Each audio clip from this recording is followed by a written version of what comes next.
São Paulo tinha um celeiro de ideias, que era a Faculdade de Direito do Largo de São Francisco.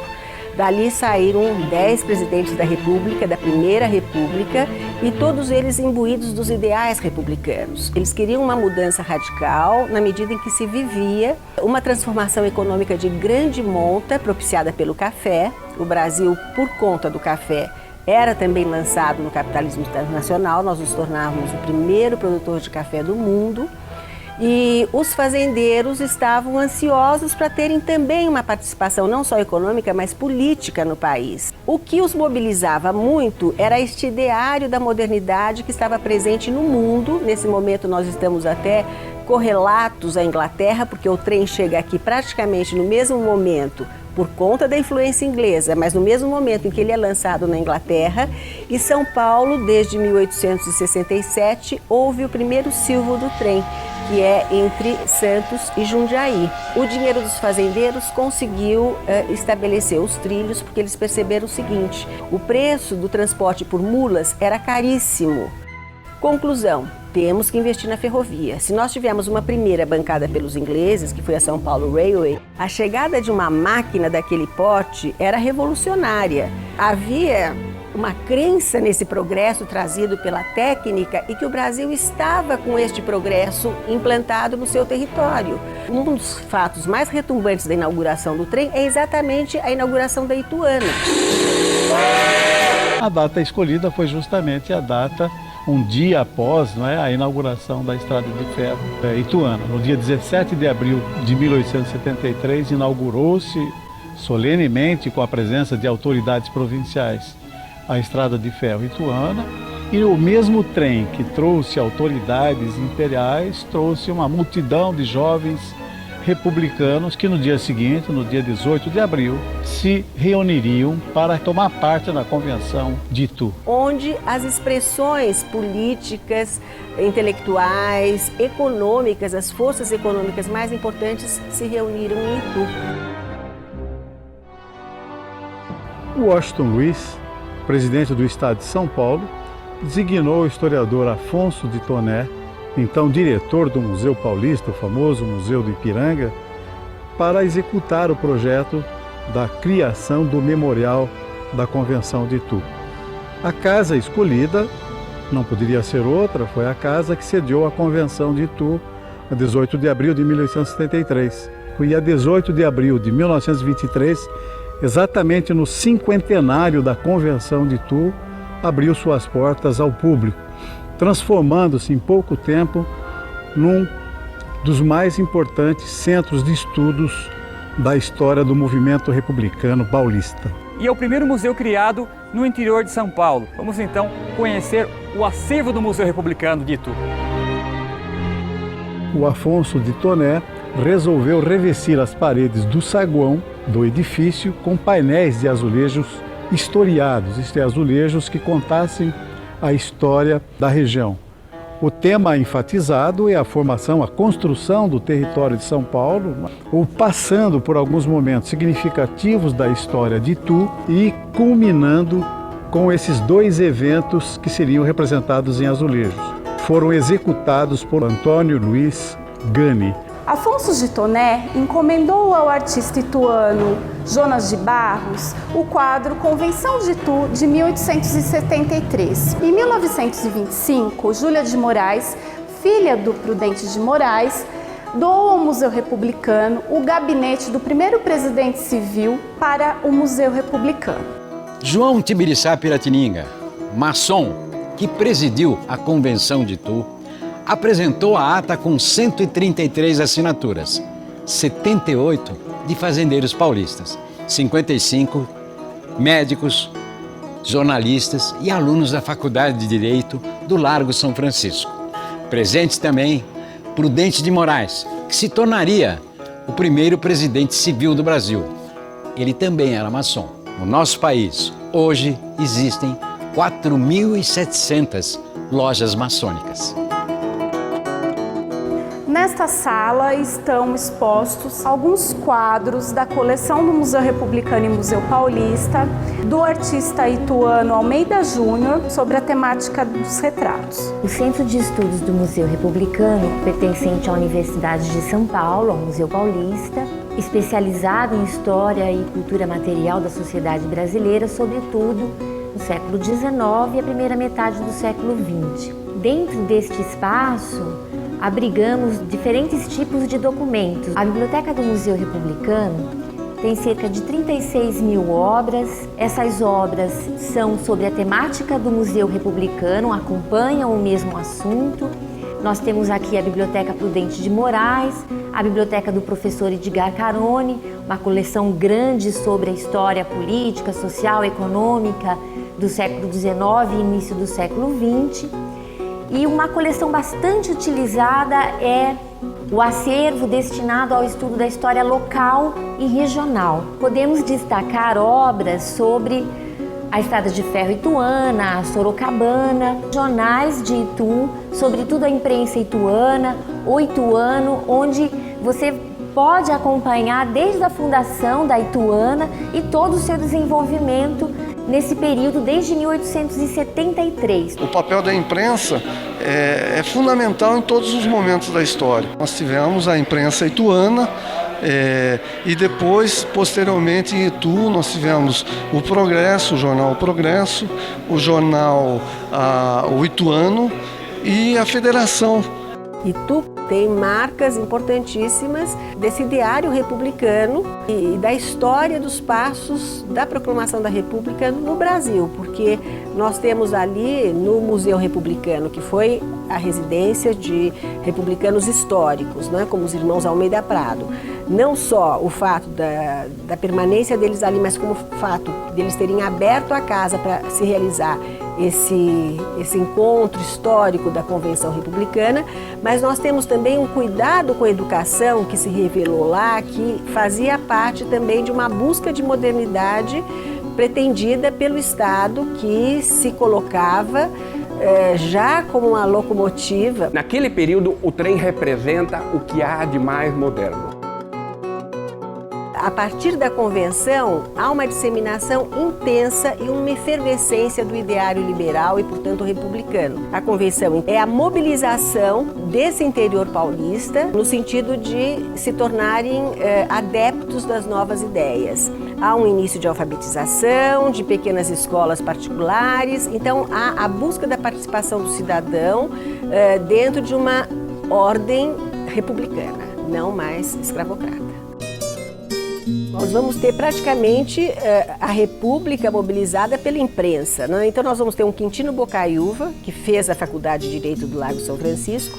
Nós vamos ter um Saldanha Marinho, que vai para o Rio, mas ele fez a Faculdade de Direito do Largo São Francisco. Nós vamos ter Américo Brasiliense, que é outra figura republicana, fundador do PRP, mas o Júlio de Mesquita. A província de São Paulo foi criado quase 2 anos depois da convenção. Nasceu em janeiro de 1875, logo depois passaria para as mãos da família Mesquita. Esse jornal tornou-se um instrumento muito importante e muito eficaz na veiculação dos programas, dos ideais republicanos. Cada cidadezinha onde o trem chegou, ele tinha a possibilidade de ter o seu jornal republicano. A província de São Paulo, que embora se afirmasse não política, ela evidentemente disseminou esse ideário todo, eles levavam essas notícias via trem. E com a proclamação da República, deixaria de ser a província de São Paulo e ganharia o nome de o Estado de São Paulo, o famoso Estadão.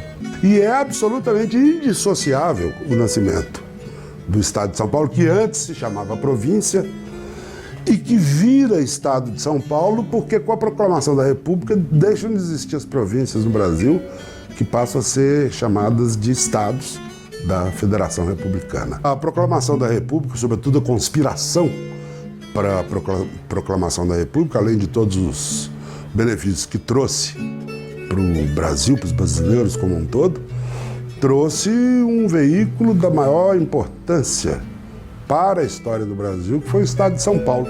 A contribuição que o Estadão deu para a democracia no Brasil foi muito grande, apesar de aqui e ali ter lá suas convicções com as quais a gente pode não concordar. O balanço que se faz da história centenária do Estadão é extremamente positivo. O papel da imprensa no processo de proclamação da República não se restringiu a São Paulo.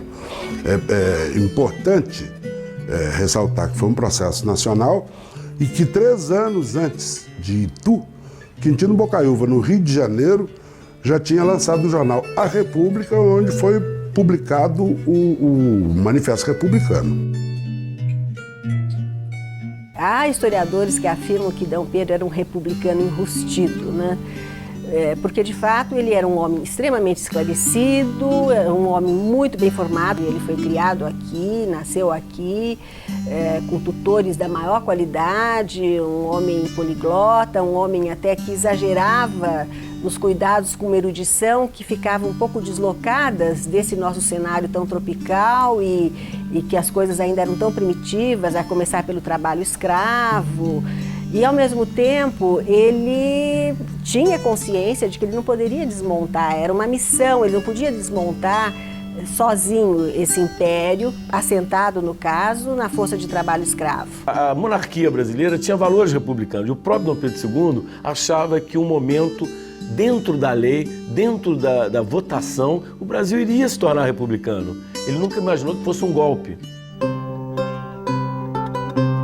Dom Pedro II é o protetor das artes. E não só das artes, mas também é o grande protetor das ciências.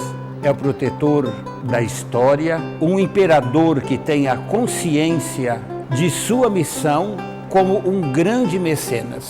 E a sua primeira grande obra, sem dúvida, vai ser o Instituto Histórico e Geográfico Brasileiro, do qual ele foi o presidente. Com a criação do Instituto Histórico e Geográfico Brasileiro, criou-se a primeira academia a estudar o que era o Brasil. E não apenas o que era o Brasil geograficamente, mas como era o Brasil antropologicamente.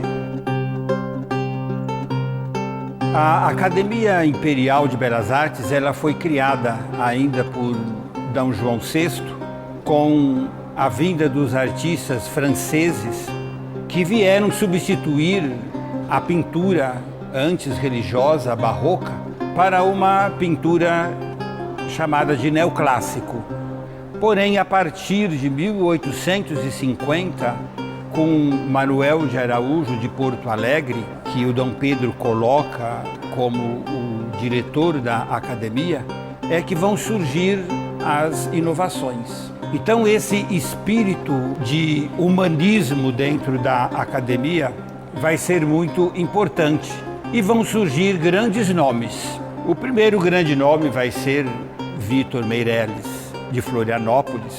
Depois, Henrique Bernardelli também vai surgir. E vão surgir também Pedro Américo. É interessante que vamos ter os artistas de diversas partes do país. E isso eram as andanças do próprio imperador. De Vitor Meirelles temos um retrato do imperador Dom Pedro II, muito bom. E mais interessante ainda é a assinatura, né, Princesa Isabel como regente. Já Pedro Américo temos talvez o quadro mais significativo, que é a abertura da fala do trono, né? Que era justamente o momento em que Câmara e Senado se reuniam no Salão do Senado e numa sessão conjunta o imperador adentrava o recinto, né, portando os trajes majestáticos. Também de Pedro Américo temos a última grande batalha da Guerra do Paraguai, comandados pelo Conde de, podem ser vistas como uma referência desses pintores, desses artistas oriundos da Academia Imperial de Belas Artes.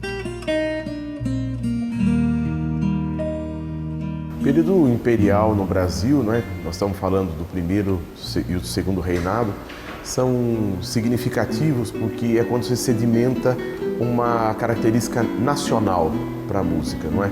Claro, as influências europeias são muito fortes, mas os ritmos africanos, a herança cultural indígena, né, compõem mais o cenário, seja dos músicos enquanto intérpretes ou dos compositores.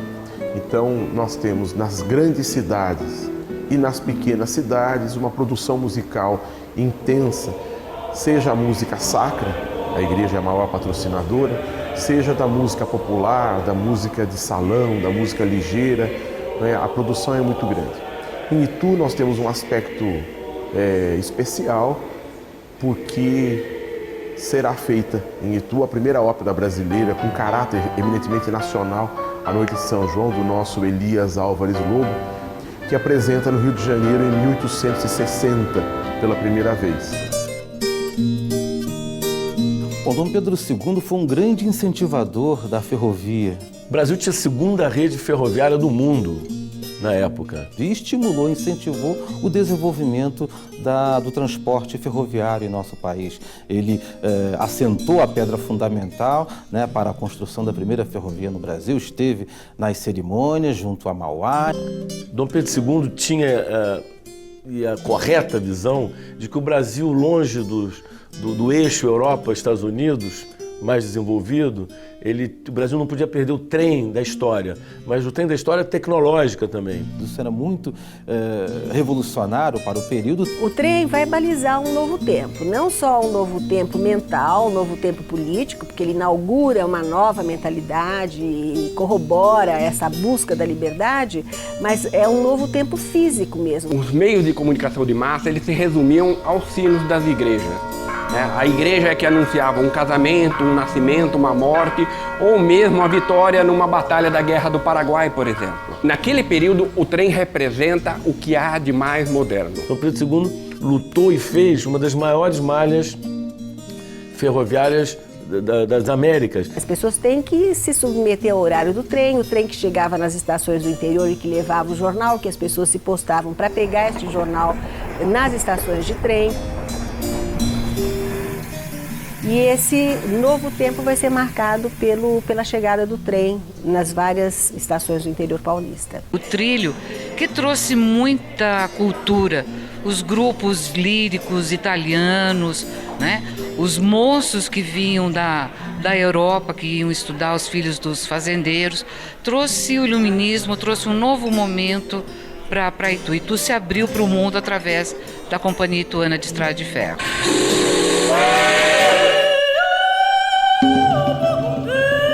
Há quem diga que a melhor campanha abolicionista foi feita pela revista ilustrada do Ângelo Agostini.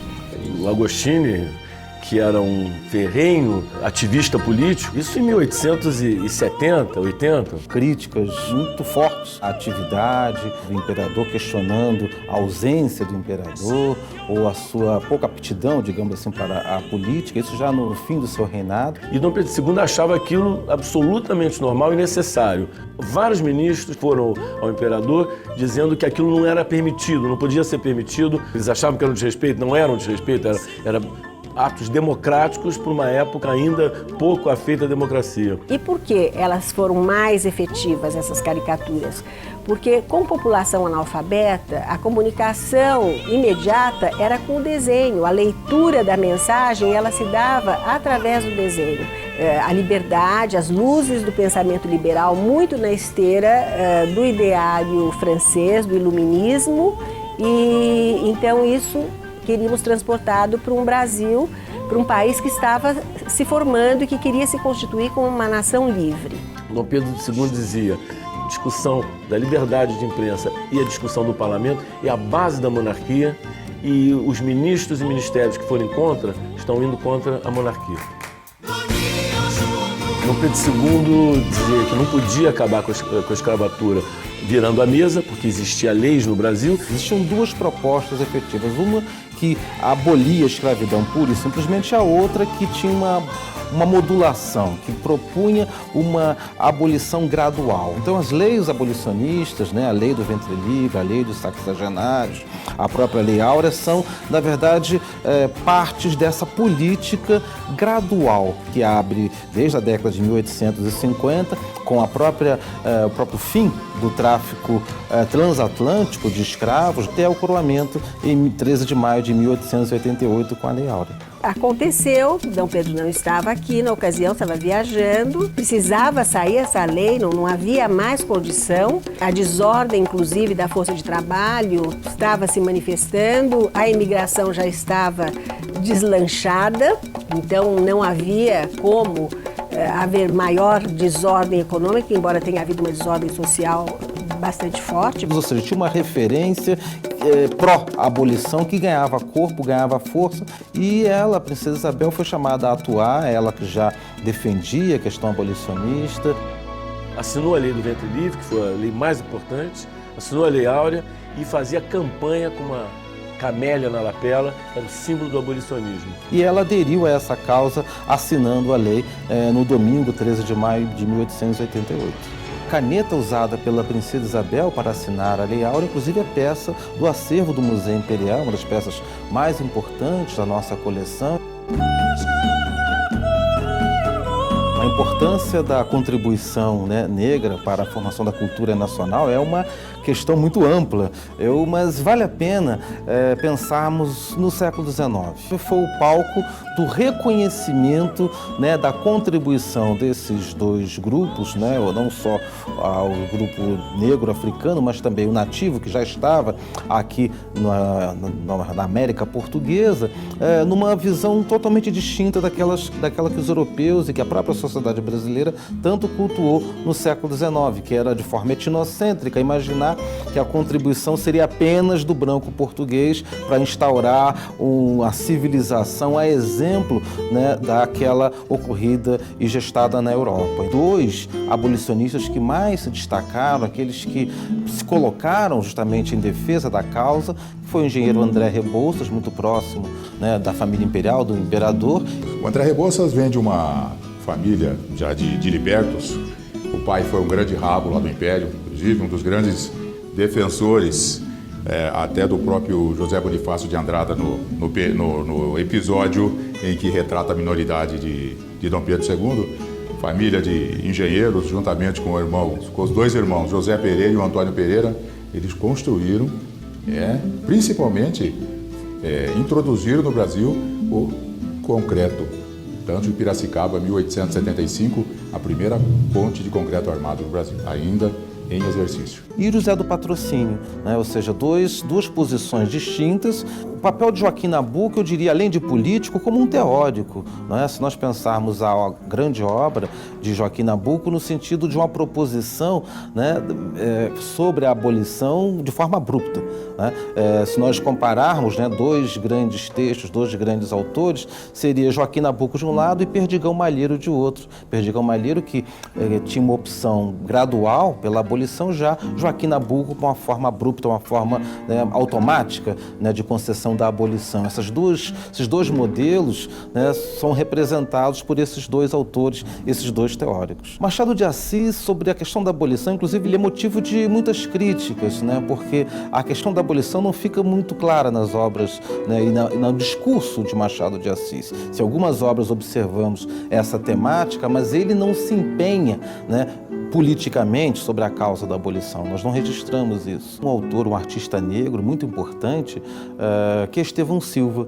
Estevão Silva, coincidentemente, morreu em 1891, mesma data do falecimento do imperador Dom Pedro II.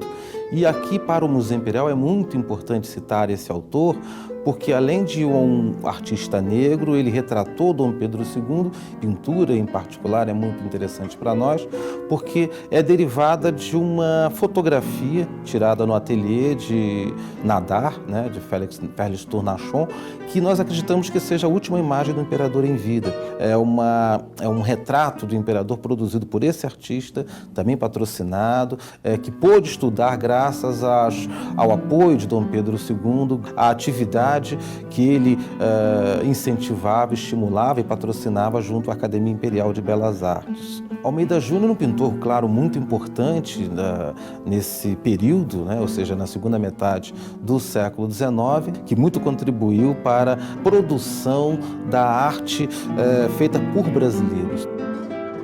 Nós podemos lembrar, como negro, Luiz Gama, eu acho que foi um dos homens mais aguerridos. Embora nós não podemos dizer que não fossem negros, porque na nossa sociedade todos, de uma forma ou outra, têm uma miscigenação. Mas nós temos, por exemplo, o Antônio Bento, que é o grande abolicionista, que tinha o jornal A Redenção. Nós temos Vicente de Carvalho, que foi o abolicionista, foi o poeta do mar, mas ele cantou também a liberdade, escondia os escravos fugidos em Santos, porque lá eles poderiam se colocar como estivadores e perdiam o estigma e a possibilidade de serem recuperados como escravos. Então havia quilombos lá em Santos muito importantes. Nós tínhamos Rui Barbosa, que criou sociedades abolicionistas importantíssimas. Você pode esquecer a grande figura de Zumbi dos Palmares, né? O grande revolucionário que virou herói nacional e que aqui nesse museu está representado pela bela escultura da escultora Márcia Magno. Esse espaço é uma espécie de túnel da memória. Importantes vultos da nossa história do Brasil, né? E que às vezes nem está na história oficial do país, mas eles estão aqui representados. A história do Brasil, né? Do Brasil negro, é uma história de sofrimento, de sacrifício, de lutas. Aqui tem, portanto, Machado de Assis, fundador da Academia Brasileira de Letras. Aí, quando se fala de Machado de Assis, não se pode deixar de falar o primeiro editor brasileiro, Francisco de Paula Brito, o editor, poeta e escritor e grande amigo de Dom Pedro II também. O poeta Cruz de Souza, simbolista brasileiro. Ainda tem Luiz Gama, jovem que foi vendido como escravo pelo seu próprio pai e que aqui virou rábula da Faculdade de Direito, foi um poeta satírico, foi um homem que contribuiu assiduamente para o dia 13 de maio, ou seja, da abolição da escravatura. José do Patrocínio, né? O grande líder revolucionário, Teodoro Sampaio, o grande engenheiro, geógrafo, historiador da Bahia. A gente também não pode esquecer os irmãos Rebouças, o engenheiro Antônio André Rebouças, primeiro presidente afrodescendente das Américas, de Peçanha. O primeiro psiquiatra brasileiro, Juliano Moreira.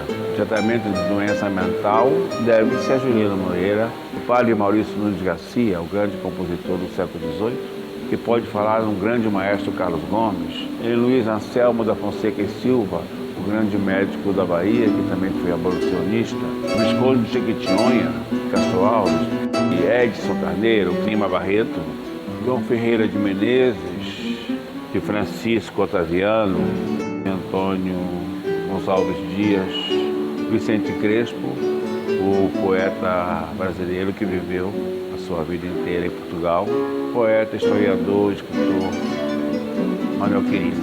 O grande Abdias do Nascimento ele nos deixou aí um legado que, tanto em livros, em pensamento, ele deixou caminho. Um caminho que hoje realmente nós devemos trilhar.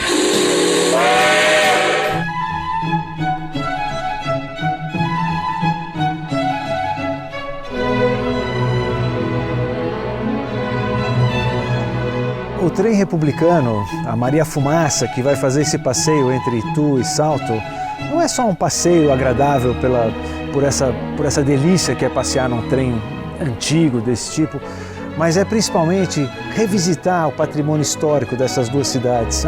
São cidades que abrigaram a história do Brasil.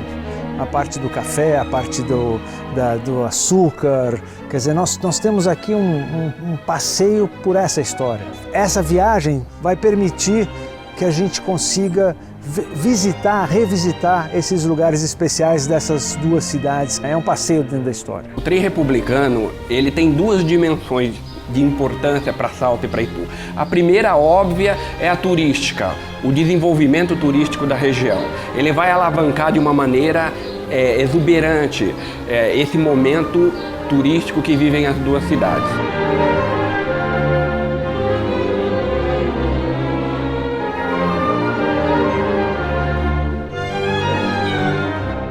Nós temos as igrejas que são repositórios do que havia de melhor na pintura sacra brasileira e muito patrocinada pelo dinheiro do café. É fundamental que todo cidadão conheça a Igreja do Carmo, a Igreja Matriz, a Igreja do Bom Jesus e compreenda esse conjunto extraordinário da arte e da cultura paulista. Esta é a Igreja do Carmo, é uma das obras de arte do patrimônio histórico de Itu. Em seu interior se encontram pinturas de Padre Jesus do Monte Carmelo, um dos maiores artistas da era colonial paulista, assim considerado por Mário de Andrade.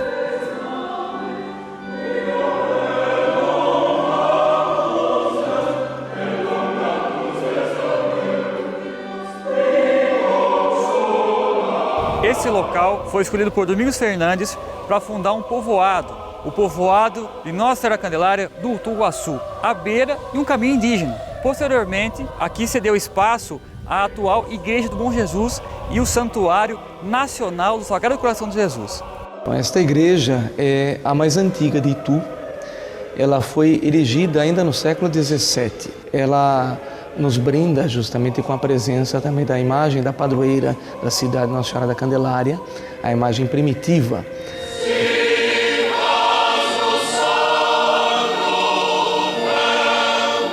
Que próximo desta igreja, está o lugar onde existia a primeira capela, de 1610, junto da qual nasceu o povoado, depois a cidade de Itu. O quadro que está em cima da imagem do Senhor Bom Jesus é de Nossa Senhora do Bom Conselho.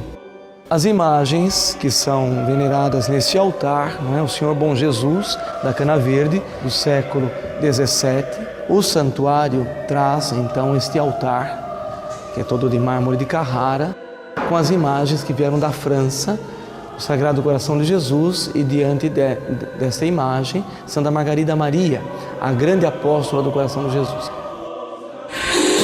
A acumulação do capital cafeeiro e a visão de alguns cafeicultores empresários, como o próprio Antônio Prado, por exemplo, e de origem tropeira se tornam cafeicultores e diversificam esse capital.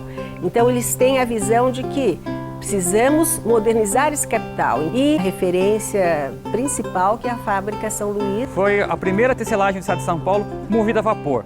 Atualmente é um espaço turístico e cultural. A fábrica São Luís foi fundada em 1869 a fim de utilizar o algodão produzido na região. Trouxe para Itu o desenvolvimento industrial e, por consequência, para o interior do estado de São Paulo. Dom Pedro amava viajar e registrava cada viagem dele em um diário de bolso, que hoje faz parte do acervo do Museu Imperial em Petrópolis.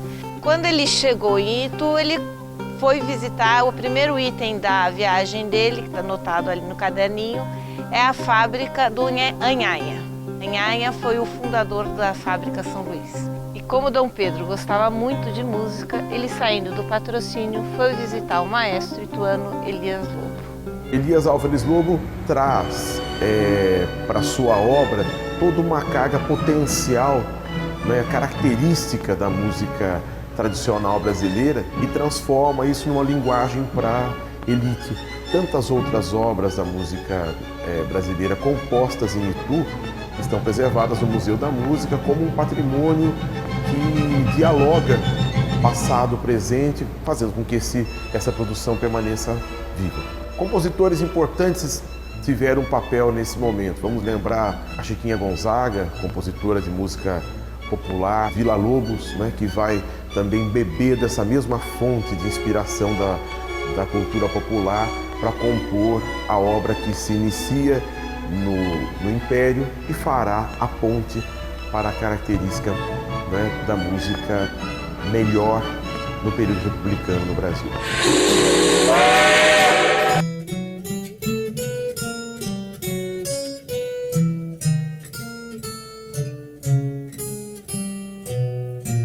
O Trem Republicano é um projeto que certamente, a partir do momento que estiver funcionando a pleno vapor, será de fundamental importância, porque remonta a um período histórico, a um recorte histórico fundamental da história do país e trará para Salto e Itu a possibilidade de que quem para cá vier, motivado pela curiosidade do Trem Republicano, usufrua de um riquíssimo patrimônio cultural que ambas as cidades possuem.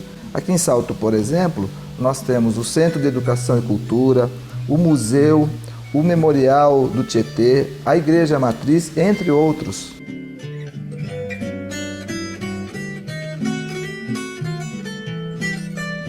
O Memorial do Rio Tietê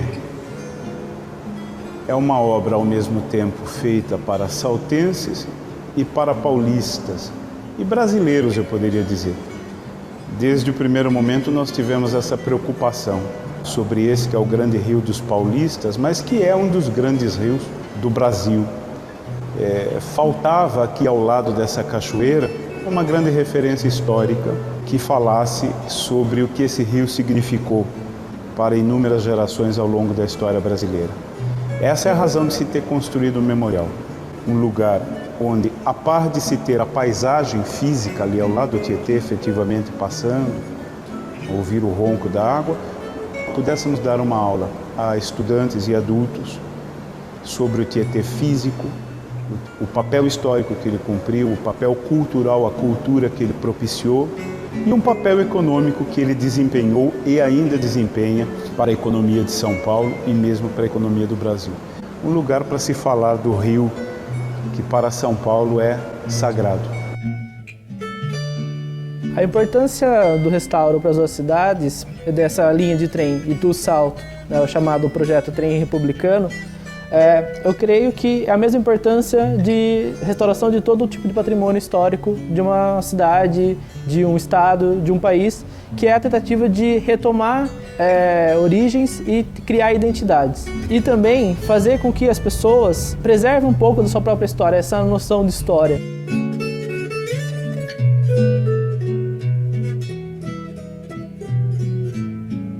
Nós estamos no Museu Cidade de Salto, o local, o espaço público que conta a história da nossa gente.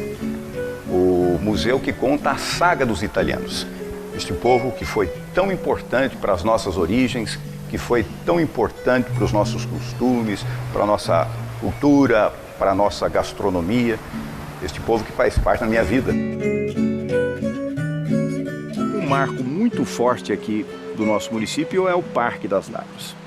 Lavras é uma usina que foi inaugurada em 1904 e que é um marco da industrialização paulista. A partir de Lavras, as empresas, então movidas a vapor, que eram pioneiras seja em Itu, seja em Salto, passam a ser substituído pela energia elétrica. Lavras representa muito para a região, muito para o desenvolvimento regional. A importância do trem republicano, ela não fica restrita à nossa região, somente à cidade de Salto. Então, vamos recuperar a história da ferrovia, do transporte de passageiros através da ferrovia, que tem história já centenária aqui na nossa região, com certeza no Brasil. A história ferroviária está na minha raiz. O meu avô era ferroviário de São José do Rio Pardo. Então eu cresci ouvindo histórias lindas e tradicionais sobre as ferrovias.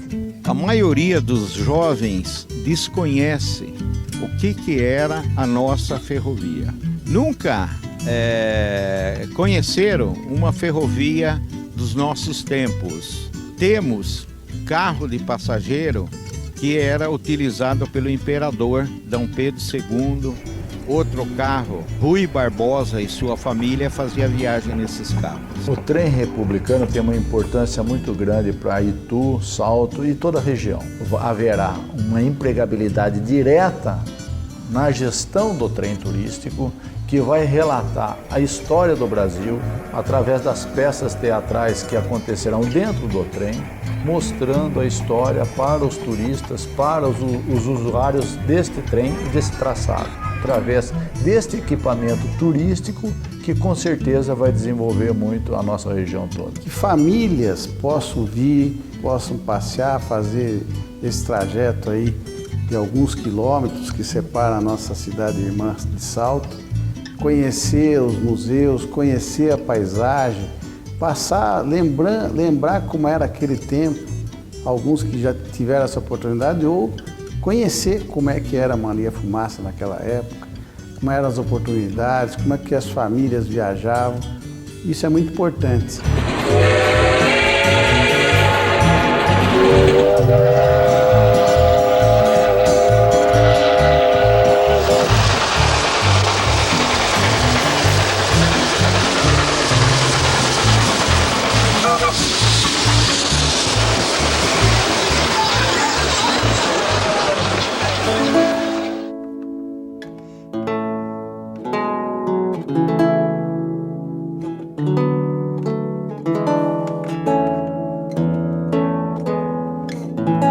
Os republicanos tinham muito medo da presença de Dom Pedro II no Brasil pela popularidade dele, principalmente nas classes mais baixas. E ele foi embora do Brasil com a princesa Isabel e com meu avô, pequeno, meu avô tinha 14 anos.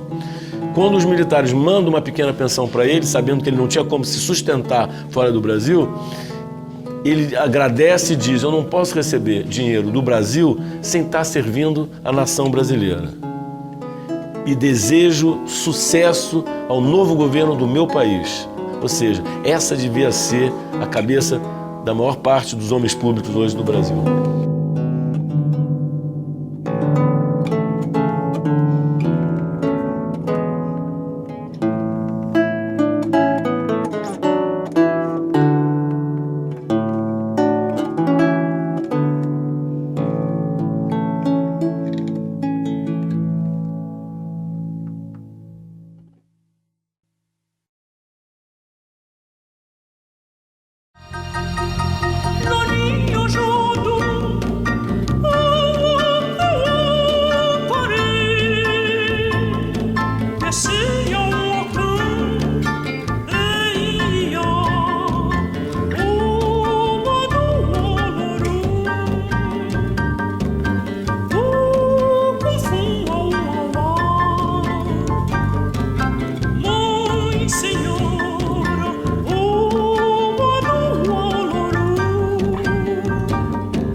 Sarewa, Chekawo, Kabiesina.